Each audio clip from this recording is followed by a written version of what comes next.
Increasingly, the gold miners who come to Modoc country are joined by ranchers and farmers who settle in to stay. Although resentful of the intrusion, many of the Modocs spend time in towns like Wairika and Lakeville, trading goods and doing odd jobs for the white settlers. One of them is a dynamic young Modoc leader named Kintbush. As happens with all the Modocs, the whites have given Kintbush a name in English, Captain Jack. The Modoc language is very much down in the throat, and the white settlers had trouble pronouncing the names, so they renamed them. I mean, there's a problem, they solved it. Thus, Captain Jack, Boston Charlie was very fair, Black Jim was very dark. Steamboat Frank's mother had a very deep and resounding voice, and my great-grandfather, whose Indian name was Shkikatitiko, was renamed Shack Nasty Jim because his mother was a poor housekeeper. At least that's what legend tells us. October 1864.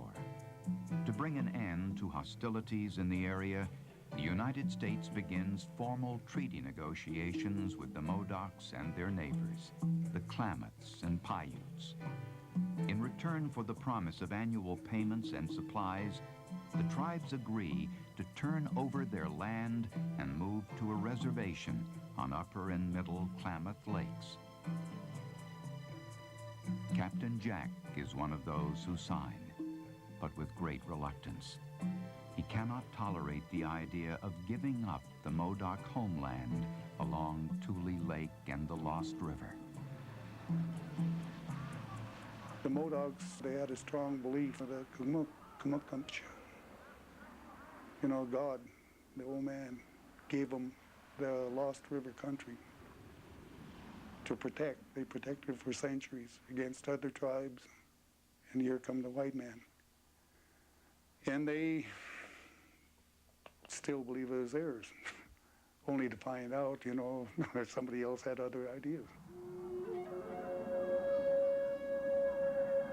Within months, Captain Jack and his band are off the reservation and back in Lost River, much to the dismay and anger of the settlers. The Modoc renegades remain at large for 3 years.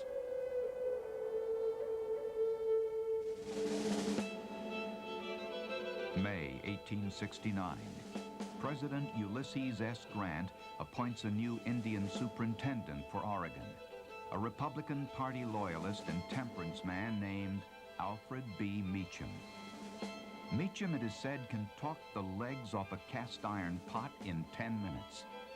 With a little assistance from the Army, he is able to persuade Captain Jack and his followers to come back to the reservation.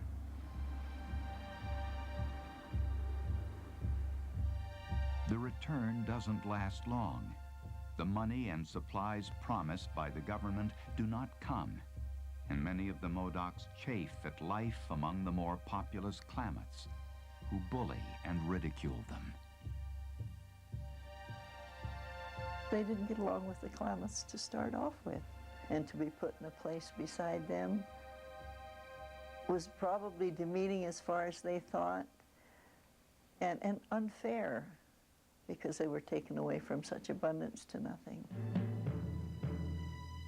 Captain Jack takes his grievances to the agent in charge of the reservation, but he is first ignored and then threatened by the agent.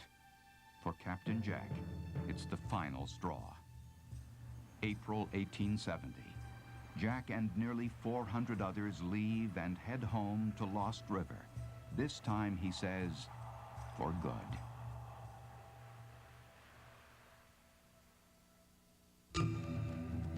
Fall 1872. Captain Jack's Modocs have been back in the Lost River Tule Lake area for 2.5 years. Outraged settlers insist that the government do something. A new Indian superintendent has replaced Alfred Meacham. He receives orders from Washington to get the Modocs back onto the reservation, peaceably if you can, forcibly if you must.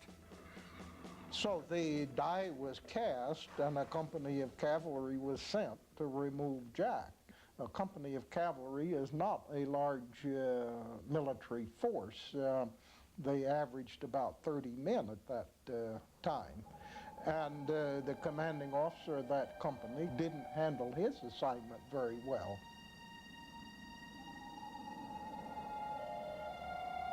November 29, 1872. At dawn, the soldiers intend to take Jack by surprise and place him under arrest. There is no sign of Captain Jack.